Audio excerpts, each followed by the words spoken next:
Good day and welcome to Predators Proclivity, the podcast where we look at data from the season for the NHL Nashville Predators and make comments upon it. I'm your host, Preston Proctor. Hey, last game of the season for the Preds, losing to San Jose the other night. Surprisingly, Monday night everything kind of got resolved. As far as who was going to the playoffs. All the playoff spots were resolved. The positions, not so much, but at least, I thought it would. I thought it might go to Thursday, and today's games are critical with regards to the Pacific Division. That's what's left to play for. The Eastern Conference wrapped things up yesterday. So all of the playoff spots and positions have been determined over there. And like I said, the West, Vegas did win last night, so Vegas secured the Pacific Division title. Figured nobody else wanted it, so they'd go ahead and take it. They get to play Utah. So no matter what happens, Utah is in the first wild card spot. So... But running through it, let's just run through it a little bit here, just to make sure. I will be, the playoffs start Saturday, so I will do a playoff preview. Already started working on that, and we'll see how that works out. I don't know. So Buffalo is on top of the Atlantic. On top of the East, though, is Carolina. But over in the Atlantic, you got Buffalo, Tampa Bay, and Montreal. So Tampa Bay did lock up the second spot there. They will have home ice against Montreal. Over in the Metropolitan, you got Carolina, Pittsburgh, and Philadelphia. Oh, yeah, I should have brought up my my playoff cutoff spreadsheet. For the most part, I think even from the earliest part of the season, who was going to be in the playoffs hasn't really changed that much. The one difference being Buffalo wasn't in the playoff picture. Then they were a wild card team, and now they're top of the Atlantic. I think I was watching NHL Now yesterday, and I think back in early December, Buffalo was like at the bottom of the division, and now they're at the top. So all you got to do is take that run. Of course, they lost to Dallas last night. But over in the Metropolitan, Pittsburgh and Philadelphia, 2 and 3. I think Pittsburgh must have sewn up the second position because they've lost their last 3. They are tied with Philadelphia, so that's a tiebreaker. The regulation win gives Pittsburgh the advantage over Philadelphia, as does Tampa Bay. Tampa Bay, Montreal tied at 106 as well, but the regulation win advantage goes to Tampa Bay. The 2 wild card spots are both taken by the Atlantic Division teams, Boston and Ottawa, that they stayed in that position. So Ottawa being in the second wild card position will play Carolina, and Boston being in the first wild card position will play Buffalo. And the format is 2-2-1-1-1. That way, they try to retain home ice advantage for the team that has it going in to the playoffs. And because the 2-3-2 was a lot of people argued that if they split the first 2 games, then home ice advantage switched sides, and so the 2-2-1-1-1 is supposed to make that a little bit less of an issue. Still to play for in the Pacific Division, so we can't get to the whole thing, but what we do know over here in the Western Conference is that the Colorado Avalanche took the Central. Dallas is second, Minnesota third, so Dallas and Minnesota will play each other, with Dallas having the home ice. Colorado will play the second wild card spot, which is undetermined yet. The Vegas did win the Pacific, so they will play the first wild card spot, which has been determined. Been Utah for the longest time. Congratulations to the Mammoth, making the playoffs in their second year. And as far as the rest of the spots go, we start off with Edmonton at 91 points, Anaheim with 90, and the Kings with 90. Had Nashville beaten San Jose,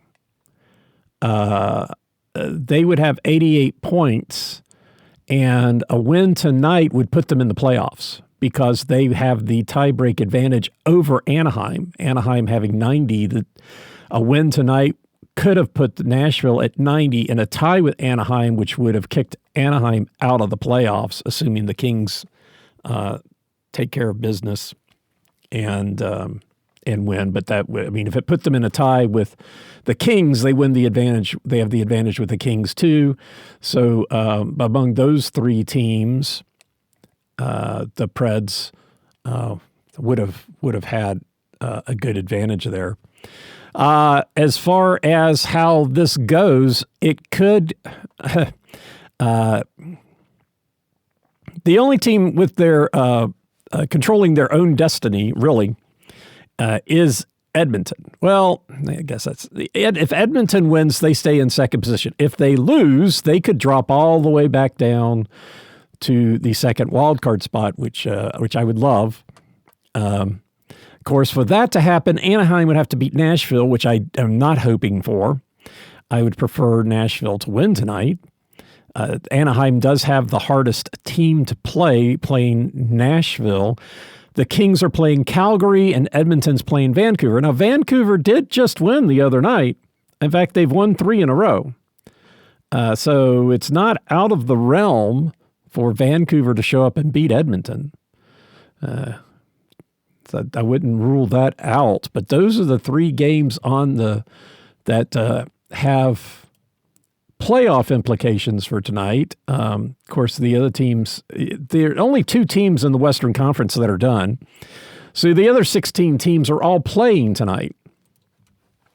And so how does that work out? Looks like the Blues Mammoth are at 6:30, the Sharks Jets. Nobody cares. The Canucks Oilers are at 8 o'clock Central.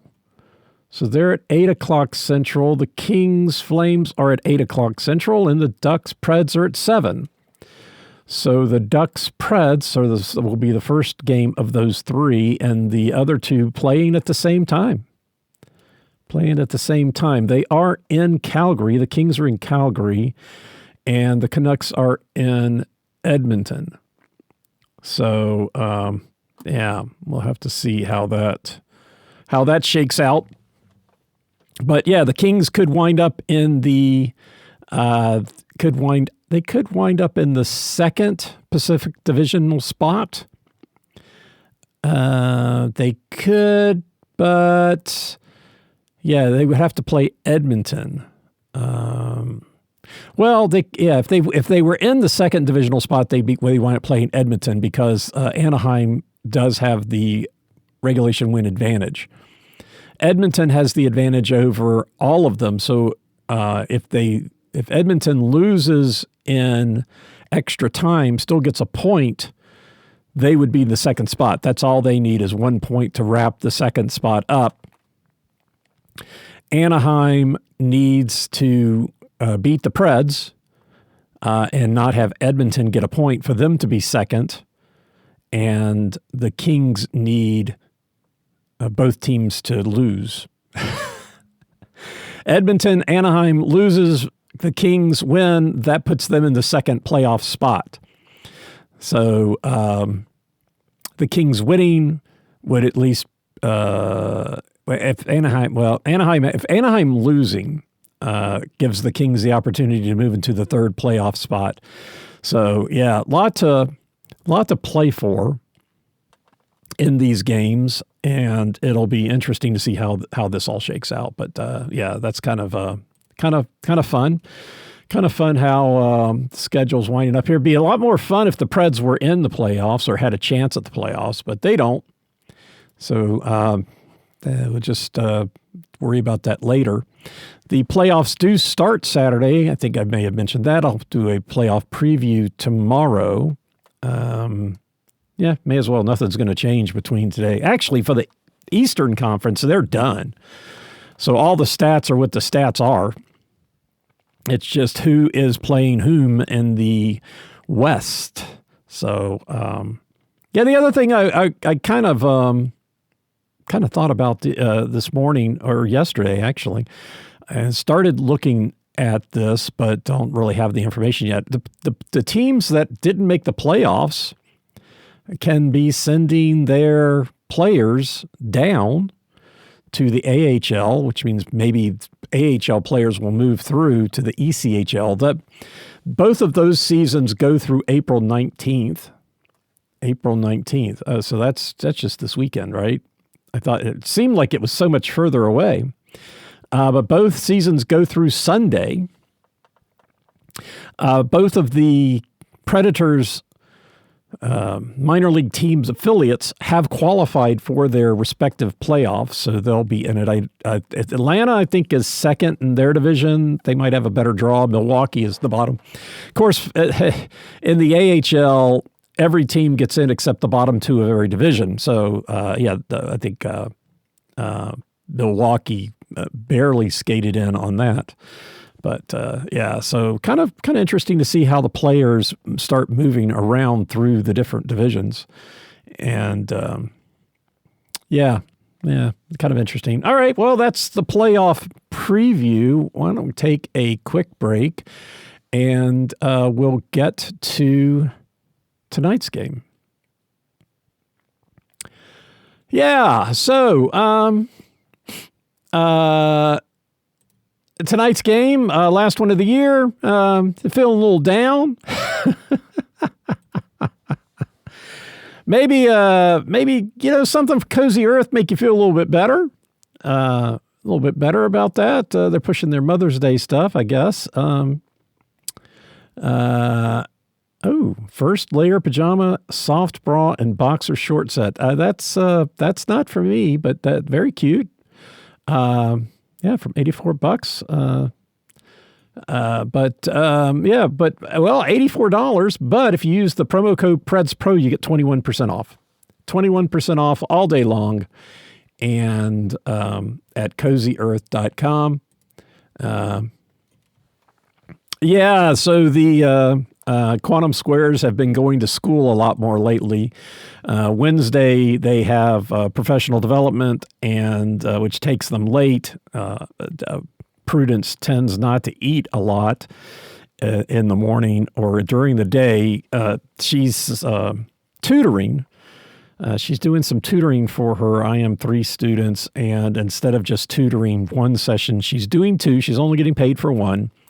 But she can't help herself. She's there to help these kids learn math, and she does whatever. In fact, one of her periods, the fifth period, she's supposed to have off, and calculus is her sixth period. And the calculus students come in fifth period, and she helps them with free response questions. And can't help it, but she runs two sessions instead, because one of the sessions she's supposed to have lunch, and so she hasn't been doing that this week either. So taking the quantum energy bars in, she said she had the dark chocolate Himalayan salt. What's today? Today is Thursday. I think that was Tuesday, because she was taking the she was taking the cookie dough in yesterday. I did notice that, and but yeah, she says it really helps. That she takes a banana for breakfast, and then she doesn't get lunch, and they only have 3 minutes before periods. I couldn't do it. This is not a schedule that would work for me.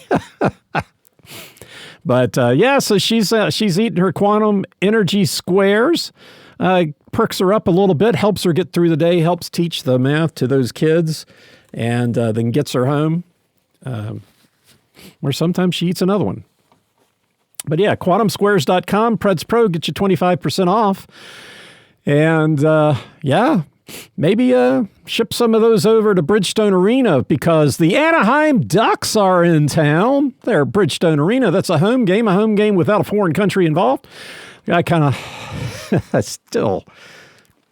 All right, it was a long time ago, and it was only one game, but it's still kind of, I don't know, didn't feel like my stats were quite right, quite accurate because of having those games, but it is what it is, right? Anaheim currently third in the Pacific Division, could wind up fourth. We will see how that goes. They've got 90 points. They're 42, 33, and 6.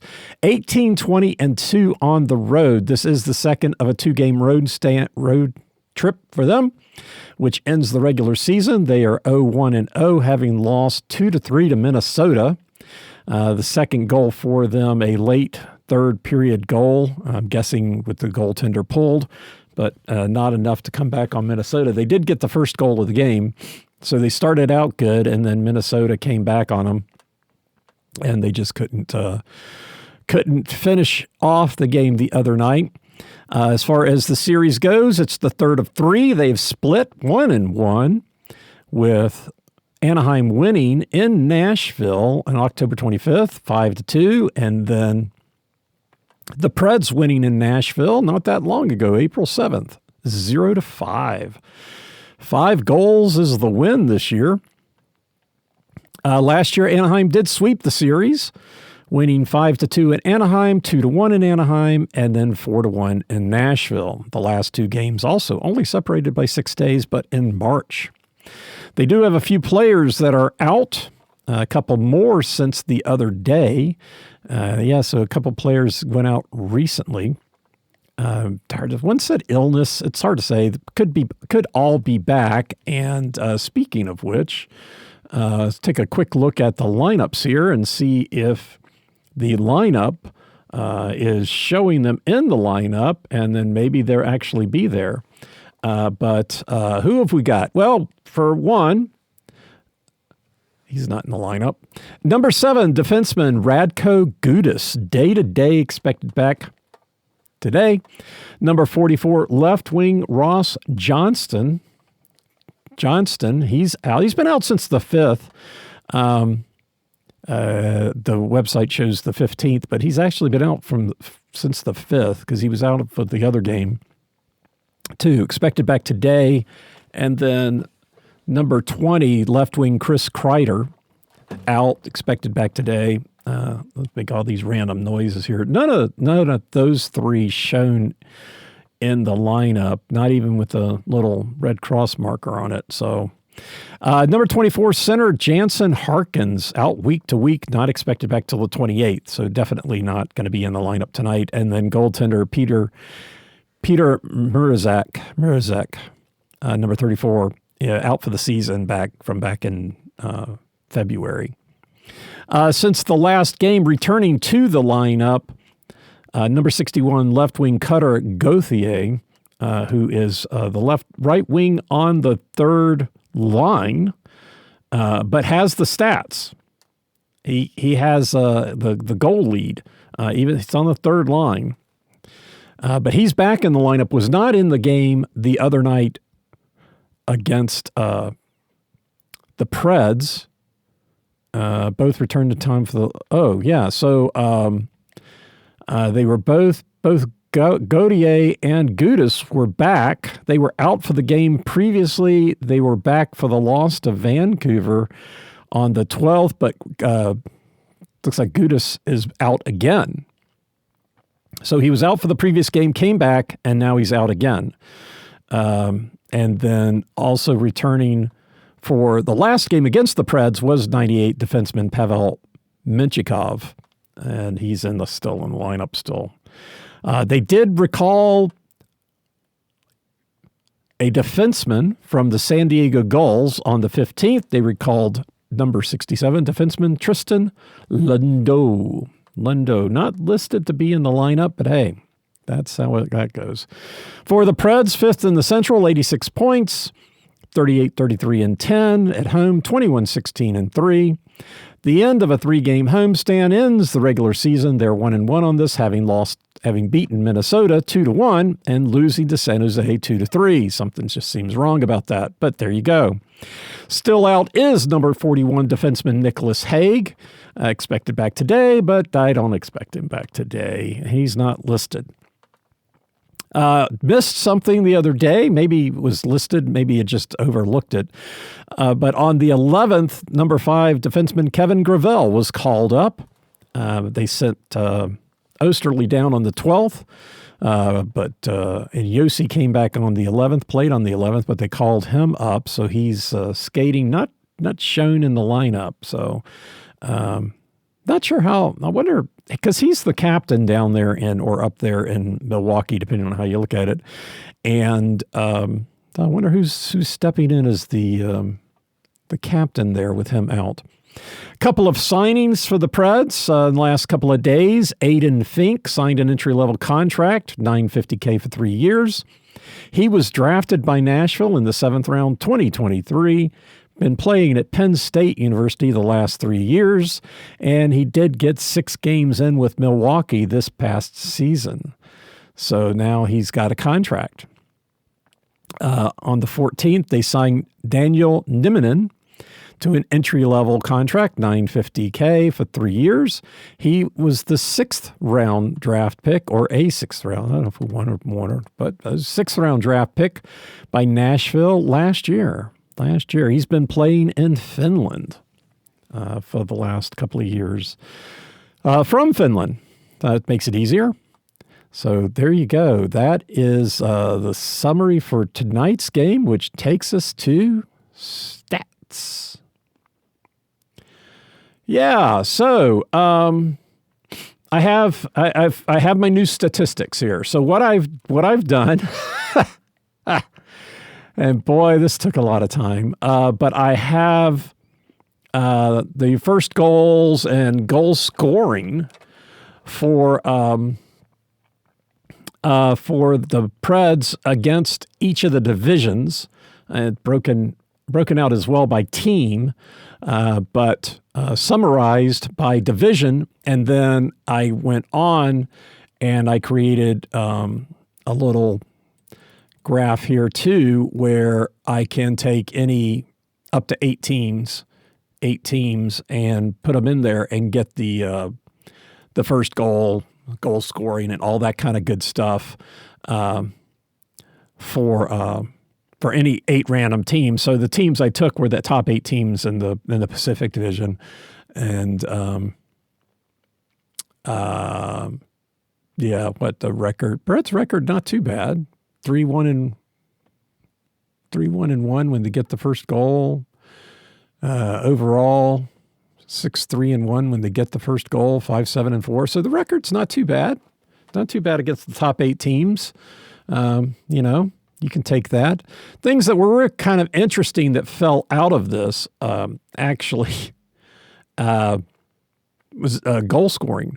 And like against the Atlantic Conference. Was it the Atlantic Conference I was looking at?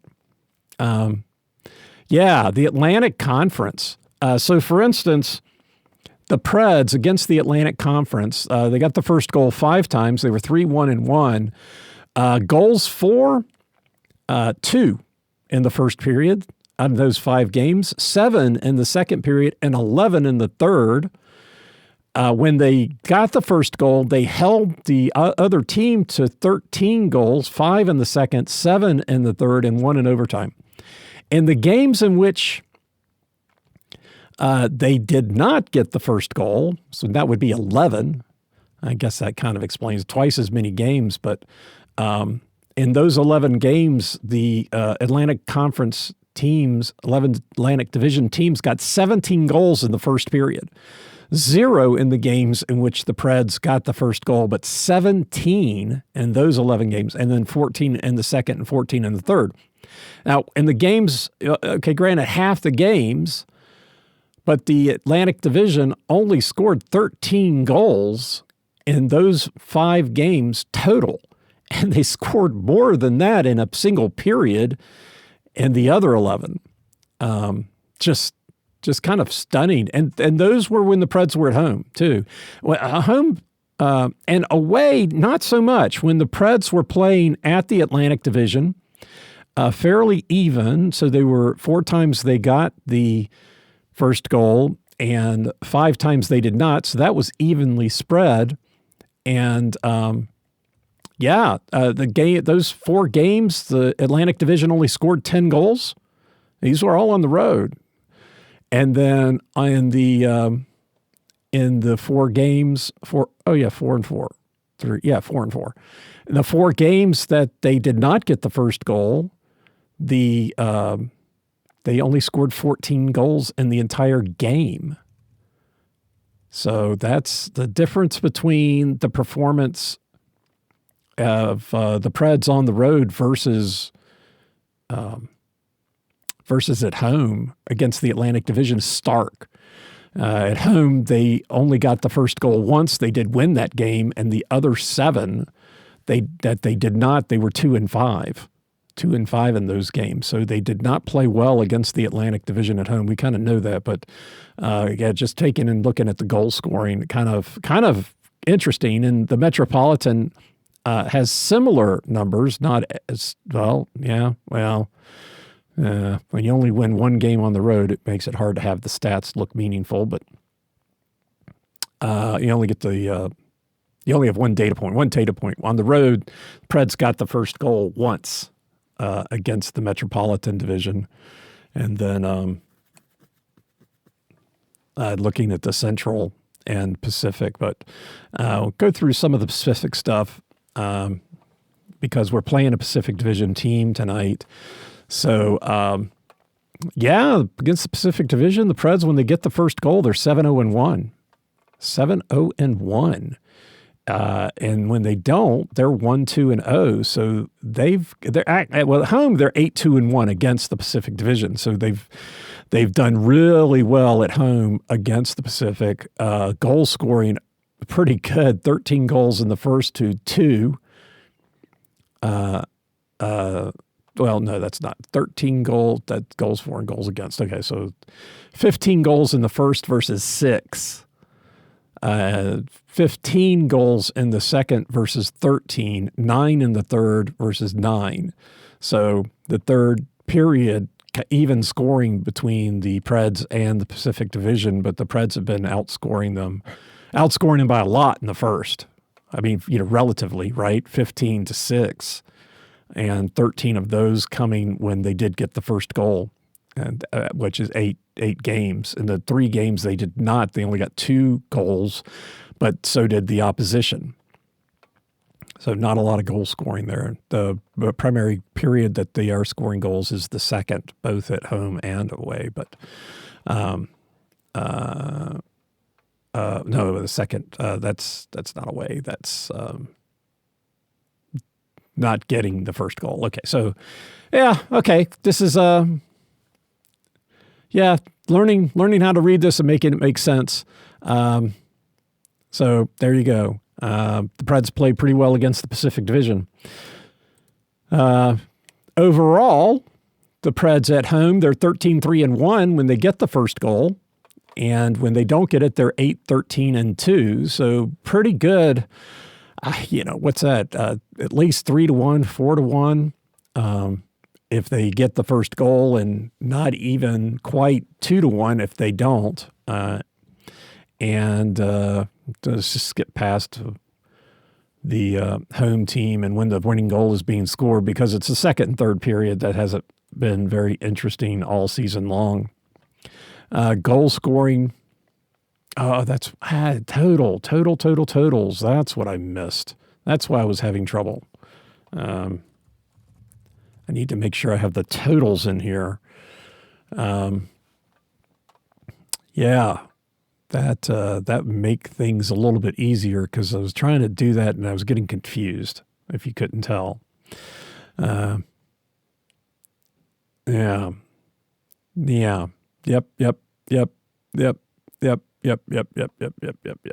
Okay. So actually, the Preds are being outscored by 16 in the first period, but not against the Pacific Division. They're outscoring their opponents 15-6 at home. We're at home. And that was the way. Yeah, that's why that's important to keep this way. So actually, the Preds are outscoring their opponents by 1 at home. They're being outscored by 16 on the road, but we're playing at home. It's important to make sure you read the right numbers. But against the Pacific Division, they are outscoring their opponents 15-6. In the second period, they're outscoring Pacific Division opponents 15-13. And then, as I said earlier, it's a tie 9-9. And I don't have empty net goals either. That might be... Why not? If you're going to do it, right? All right. So that is that. Oh, went straight to goal scoring and completely skipped over the records by period.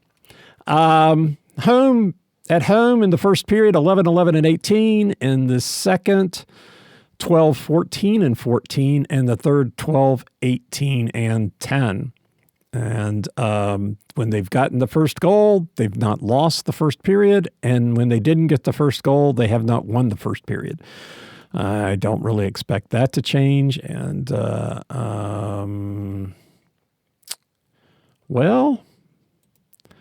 divisional stats. Do I want to put divisional stats? Do I want to put period, win, loss, tie?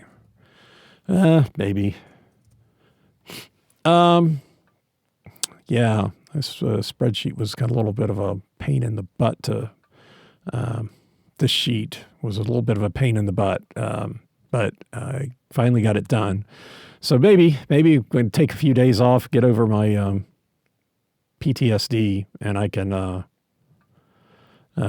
figure that out. Okay, so so let's get on to how these things correspond to wins and losses. Sorry, a little disjoint today. Like I said, got a new sheet in my spreadsheet with all this divisional stuff broken out, which I think was really kind of interesting. But the Preds at home, when they win the first period, they're 8-3. When they lose it, they're 3-8, and when they tie it, they're 10-8. So win and tying looking okay there. In the second period, 8-4 when they win, 3-11 when they lose, 10-4 when they tie. So pretty good record when they tie it, actually. And then the third period, 10-2 when they win it, 2-14 when they lose it, and 7-3 when they tie. So the combinatorics there, losing the first has a losing record in every scenario. Losing the second has a losing record in every scenario. The most common thing of these scenarios, they've got 40 games and 8 times. So now that hasn't changed in a while. They haven't done this, but tying the first and tying second, 7-0-1. And then winning the first, winning the second has happened 5 times, which is the third most. And they're 5-0. The second most thing is to tie the first and lose the second, but there it's a 1-4-1. So we don't like any of the scenarios that involved the combinatorics that and losing the first and second. Those don't look good at all. The other ones, winning the first, if they win or tie, they haven't lost any of those games. And then if they tie the first, and then if they've got a better record if they tie the second than if they win the second, but it's still a winning record. Taking that down to the combinatorics between second and third, lots of notes in here that I have not paid any attention to. But the combinatorics between the second and third, losing the second is overturned by winning the third, and that was what I wanted to break out, was how that propagated. Losing the second doesn't have a good result with losing the third or tying the third. Tying the third has happened once now. Yeah. They're 0-1 when they lose the second and tie the third. So that's the last 0 as far as instances go with regards to these 9 scenarios. So that's kind of nice that got taken care of. Winning the second can be undone by losing the third. They're only 500 in that scenario, but they are undefeated when they win both of those periods, and if they win the second, tie the third, 3-1. Tying the second has good results. Have not lost a game yet if they tie the second, win the third, and they've only lost one in extra time when they tie the second and tie the third. So some good matchups, or good combinations there. I don't know when I'm going to take the break for the ad in this one might be a little goofy. Might be a little goofy. Yeah. Right. So that's the result correlations and combinatorics. Yeah. And then, but well, I've done everything but talk about the goal scoring with relation to how they enter the period. So this is probably where there's going to be a little break. I'll plan on taking a short break, and we'll see if I need the commercial here or not. Okay. Yeah, I guess the end of the season came one game too late. All right. What am I doing? We're at home. Okay, let's read some home stats. Good thing I color coordinated this. I've got some chance of getting it right. All right. So coming into the second period, the most frequent thing is to come into it tied. Out of tied, winning, and losing. Tied 18 times. They have been outscored 18-15 in those games. Their eventual record 10-5-3. They are 5-5 in regulation and 5-3 in extra time. Again, coming into the second period, or games that go to extra time, overtime, and shootouts only happen for the Preds at home when they come into the second period tied. So all the games that they came into the second period winning or losing got resolved in regulation. So so they're 5-3 in extra time games in when they come into the second period tied. And so let's see, 18 times they've come into the second period tied. 4 times they were able to go to the third period winning. 8 times they went tied, and 6 times they went to the third period losing. I'm not sure I like any of that, but we'll just keep it up. Of those 4 that they went to the third period winning after coming into second period tied, their eventual record is 2-1-1, which is not outstanding, but 2-1 in regulation and 0-1 in overtime. Of the 8 games where they continue to the third period tied, they're 3-0 in regulation, 1-1 in overtime, and 3-0 in a shootout. So they are 7-0-1 in those games, which I guess we already knew. Yeah. But now we know how they got there. That's the important thing. Of the 6 games that they go into the third period losing after being tied coming into the second period, they're 0-4 in regulation and 1-1 in overtime. So the 1-1 in overtime in both scenarios and 3-0 in a shootout in all of those particular scenarios. So that's that their extra time record in Nashville is not too bad, actually. Coming into the second period, same number of times for winning and losing. So let's just talk about winning. We're going to talk about winning. Coming into the second period winning, the Preds have outscored their opponents 18-13 in those 11 games.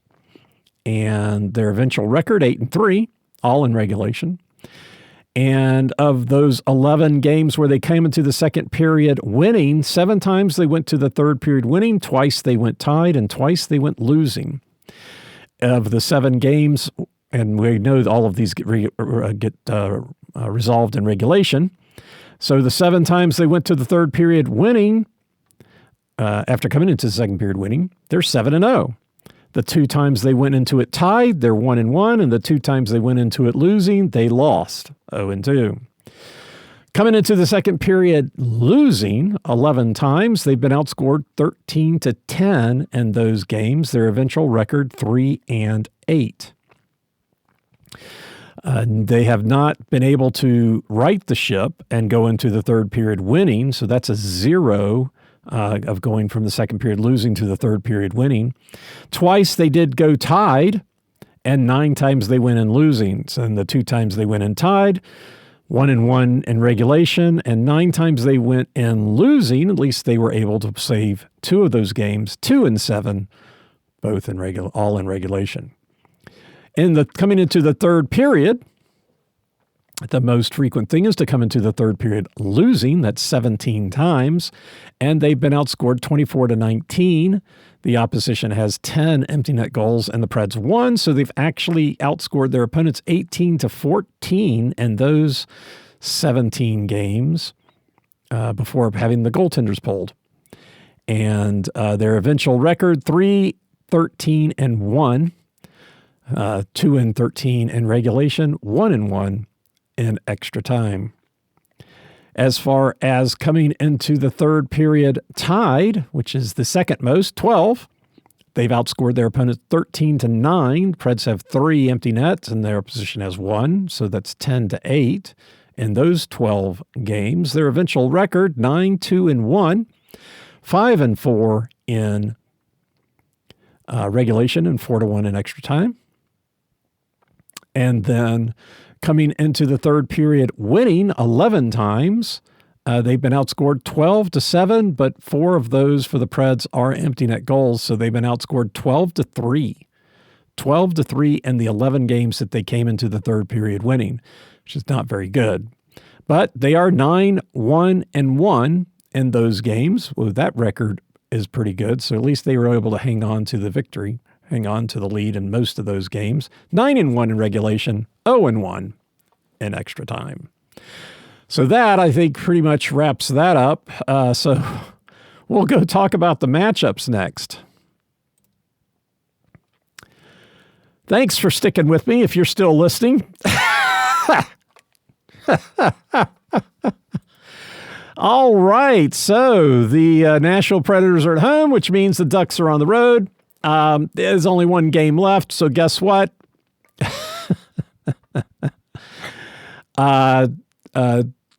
26 teams have played more than the Ducks, and 5 have played the same. Okay, not sure I buy that. I'm not sure that's right. 26 above? I'm going to have to check that. Because,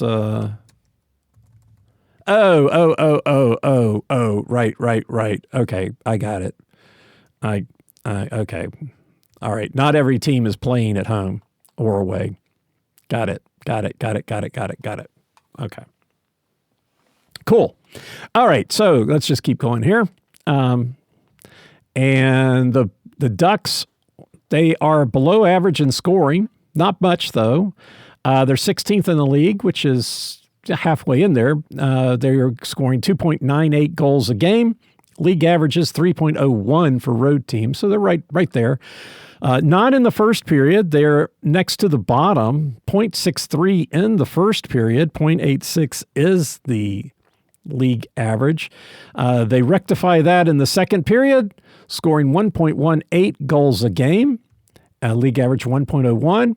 And then since they scored in the second period, they cool back off to 15th, 1.08, 1.07 being league average. Raw numbers, 25 in the first, 47 in the second, and 43 in the third. So almost twice as many goals in the second as the first, and pretty close to the second as the third. But there you go. So a second and third period scoring team. Like to fool you in, make you think you're going to win the game. We'll see how that works out as far as their goals against. Hey, they are giving up 3.53 goals a game, 6th in the league for road teams. That's not very good. 3.15 is league average, so almost 0.4 goals a game against. They've given up 141 goals and scored 119. Yeah, not what you're looking for going into the playoffs. In the first period, they are right about league average, 0.9. League average is 0.89. The second period, they like to have the opposition score. Fourth in the league, 1.25, league average 1.08, and they keep that up in the third, still fourth, 1.33, league average 1.10. So, yeah, they have given up 36 goals in the first, 50 goals in the second, and 53 in the third. So they have given up more goals in every period than they've scored. But the second and third period is when they like to score and like to give them up. So, they played hard in the first period, and then it's like, okay, well, we gave the crowd some defense. Now it's time for some offense. What about the Preds? Now, the Preds are 22nd in the league for home teams, scoring 3 goals a game, which is right about what the Ducks are doing on the road. League average, though, for home teams is 3.15. The Preds are right at league average in the first period, scoring 0.9. League average is 0.89. 16th in the league, 1.08, which is the league average. And then it drops in the third period to 24th, scoring 0.98. League average 1.10. Raw numbers, the Preds have scored 36 goals in the first, 43 in the second, and 39 in the third. So, yeah, they like to score in the second. As far as goals against, the Preds are 9th in the league and being scored on, 3.18 goals a game. League average is 3.01. As far as the first goes, they are also stingy, 0.86. League average 0.88. But then it opens up in the second, 1.1. with league average 1.01, and then 12th in the third, 1.13, league average 1.07. So both of these teams are above league average and giving up goals in the second and third period. And except the Ducks like to score in the second and third period, and the Preds only like to score in the second. I guess the raw numbers for the Preds on giving up goals, 36 or 35 in the first, which is right at what the Ducks have done. 44 in the second, so not as much as the Ducks, and 45 in the third. So they have not given up as many goals as the Ducks have. The Preds are fairly close. They've scored 120 goals and given up 127. So they've only a 7-goal differential there versus the 22 for the Ducks. We'll see how that works out. As far as special teams go, the Ducks on the penalty kill, about league average 15th, 80%, 27 goals against on 135 opportunities, 7 shorthanded goals. They are, that's the most of any team. Not exactly sure how many teams have 7, but the Ducks have 7. Times shorthanded per games played, 5th. So get a lot of penalties, if I remember right, against the Ducks. That was true. And then goals against per games played, though, is 14th. So 5th in opportunities, but 14th in being scored on. So that's pretty good, even though they're 15th in the league. I guess their net ranking is 9th, given 7 shorthanded goals. For the Preds, they have the 7th best penalty kill at home, 82.2%, 21 goals on 118 opportunities. That's 6 less goals on 17 less opportunities. Only a mere 4 shorthanded goals, but there's some teams out there with 0 at home and 0 on the road. Probably not the same teams, but maybe. They are times shorthanded per games played, 9th. So a lot of penalties there. 22nd in goals against per games played, though. 9th in opportunities and 22nd. So both of the teams are scored on less frequently than they take penalties. So both of those pretty good penalty kills, I would say. And even though 15th, 15th in the league, but that still looks pretty good. As far as the power play goes, Ducks aren't a very good power play team, 28th in the league, 16.6%, 19 goals for on 116 opportunities. They've given up 3 shorthanded goals.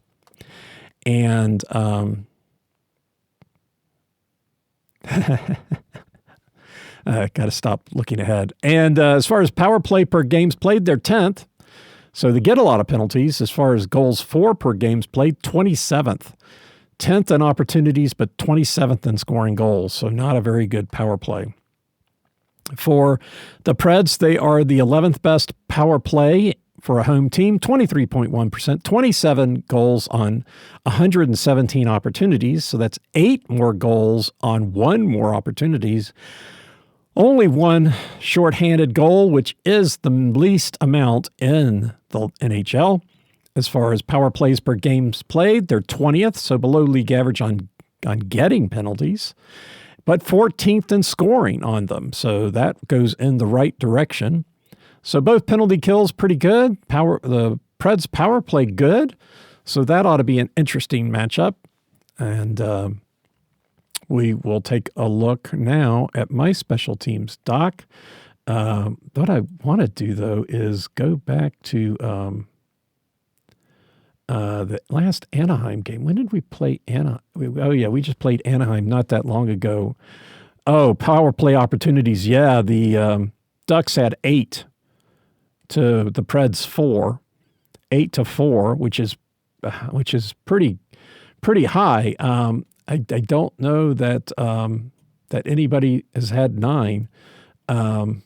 So I think that's the most by an opposition, is getting 8 power play opportunities. They had no goal scored. So I guess that kind of makes sense. The Preds had 4 power play opportunities and had 3 goals in the game against Anaheim. So yeah, that. And what about the other game? The other game versus Anaheim. Just taking a quick look here. Well, in the first game, the Ducks got 6 power play opportunities, and the Preds got 1. Nobody scored on any of those, though. So the Ducks have had 14 power play opportunities in the 2 games against Nashville. The Preds really need to clean that up. They really need to clean that up. Anyway, so, the Preds at home, 28% now in the first period, 21 in the second, 19 in the third. Most of their opportunities in the third period. So unfortunate that the percentage is low, but I guess 42 opportunities in the second, 43 in the third. As far as the opponents and their effectiveness, 13% in the first, 17 in the second, and 21 in the third. And I guess the good news there is that the third period is when they do have the least number of opportunities, most in the second, 40, 47, and 38. Overall, the Preds have 6 more goals than the opposition on 3 less opportunities. So that, at least that part seems pretty good. So that is your matchups, which takes us to people to watch. All right, so we start off with number 61, left wing cutter Gauthier. He was out for the last game. He's back. He's third line. He plays on the third line right wing. He's left wing, but he plays as the right wing. Whatever. He's got 16 goals, 28 points, so he's second on the team in points. He is the top shooter, 144 shots. Second on the team in goals is number 64, center Mikael Granlund. Granlund has 14 goals, and he centers the second line. As far as the assist lead, that is number 2, defenseman Jackson Lacombe, no idea. He's on the first line of the defense, at least with Trouba. And he's got 21 assists. Number 19, right wing Troy Terry has 18 assists, and that makes him second. He plays on the first line. This is fun. Then as far as the points lead there are two Carlsons on this team, by the way. The one has two S's and one doesn't. The two S's make him a forward, and the one S, he's a defenseman. So number 91 center, Leo Carlson, has the points lead with 29. He centers the first. he centers the first line. He's got the point lead. The assist lead is by the first line right wing. I don't know who's scoring the goals, because if they're not playing on the same line, who knows? Carlson, Leo Carlson, is fourth on the team in time on ice with 1938. Not his brother, but number 74 defenseman John Carlson does have the lead in time on ice. He's first with 24.53. And then second on the team in shots is number 45 right wing Beckett Seneca. Interesting, the only person with entries in more than one column is Cutter Gauthier, whoever, how you pronounce his name, number 61, left wing, third line, hello. As far as an interesting fact, where is he? Ross Johnston is injured. Number 44, left wing Ross Johnston, he's seventh in penalty minutes on the road with 65. But he is considered out. That's right. He's out. He's not shown as going to be in the lineup, so maybe that will hold true. As far as Nashville goes, we start off with number 91, center Steven Stamkos, leads the team in goals with 24, second on the team in shots with 96, second on the team in shooting percentage with 25. And 25%. Then number 9, left wing Philip Forsberg, second on the team in goals with 20, leads the team in points with 40. I guess that means he's got 20 assists. And he leads the team in shots with 128. Then Mr. Stat, number 90, center Ryan O'Reilly, third on the team in goals with 14, leads the team in assists with 25, second in points with 39, and leads all forwards in ice time with 2015, making him third on the team. Number 59, defenseman Roman Josi leads the team in ice time, 24-18, and is tied for second in assists with 21. He's tied with number 77, right wing Luke Evangelista. Leading the team in shooting percentage, number 85, defenseman Ryan Ufko, 1 goal on 3 shots for a 33.3% shooting percentage. And with that, we move to momentum. Momentum. Who's got Mo? Well, I don't know. I didn't think San Jose had momentum the other night, but they had enough momentum to take care of the Preds. The Anaheim is 2-6-2 in their last 10. They lost their last 2 games. The first game on this road trip, Minnesota 3-2, and then previously at home 4-3 in overtime. They did beat San Jose, which Preds didn't manage to do, 6-1, and then they had a 6-game losing streak leading into that game. The 5-0 loss to Nashville was the last of that 6-game losing streak, but now they've got another losing streak, 2 games, and let's see, against the Central, they are now, having lost to Minnesota, they're now 11-11-1. On the road, 6-4-1. So they have a losing record against the Central Division at home, but a winning record on the road. They've beaten Nashville, Dallas, St. Louis, Colorado, Winnipeg, and Utah. 1 game for everybody. Losses to Colorado, Minnesota twice, and Chicago, and an overtime loss to Chicago. So the only team they haven't beaten on, 1, 2, 3, 4, 5, 6. So somebody else they haven't. But yeah, Chicago, they did not get a win on the road. Go Chicago. Yeah, Windy City. I think that might have been true for San Jose too. I seem to remember saying the Windy City blew them away. As far as the Preds go, they are 21-16-3 at home. The last 5, they've been alternating losing and winning, 4-5-1 in the last 10, 1-0 on this homestand, 1-2 on the last one against the Pacific, 14-6-3, 8-2-1, at home, 6-2 in regulation, 1-1 in overtime, and 1-0 in a shootout. And I think we spent enough time on the divisional stats before, but I got to look again. I got to. I can't help myself.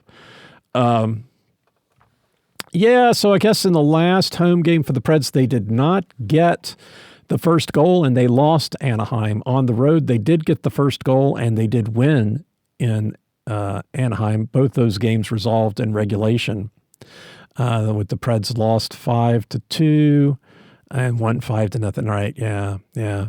The Preds did not win a single period the last time Anaheim was here. They tied the first and then lost the second and third.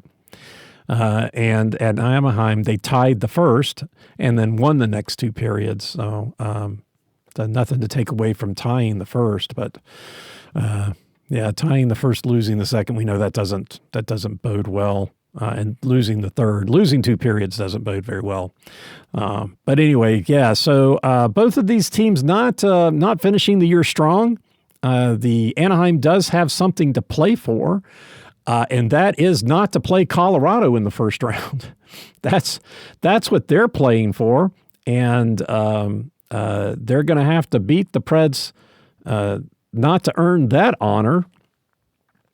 And so I think they're going to be all in for that. The Kings will be playing after, but they will have an idea of where the Kings are going to be by the third period. So, yeah, the Ducks like to score in the third period, like to score in the second and third period. So, could see some interesting play. Could see the goaltender pulled if the Preds are winning.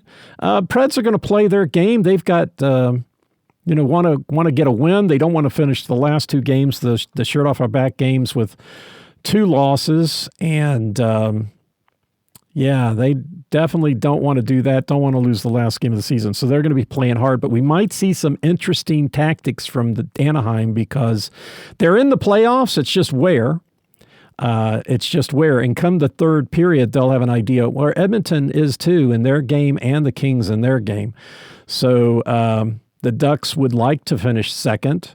Edmonton's going to have to lose. Even if they get an overtime victory, they will wrap up the second position. So the Ducks would like to have second, get the home ice against Edmonton, and they would like to not be the wild card team.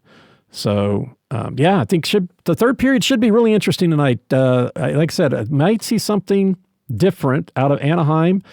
And potentially, depending on how the first period works out, maybe they'll do something different in the second period too. I expect they'll start I expect the first game to be pretty regular, and then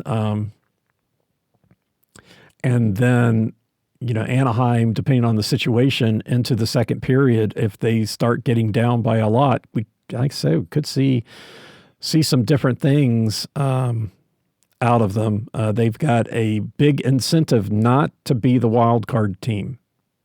I think they would rather take on Edmonton than Colorado. Although, what have they done against Colorado? They do have a road win, a road loss against Colorado, and a home loss.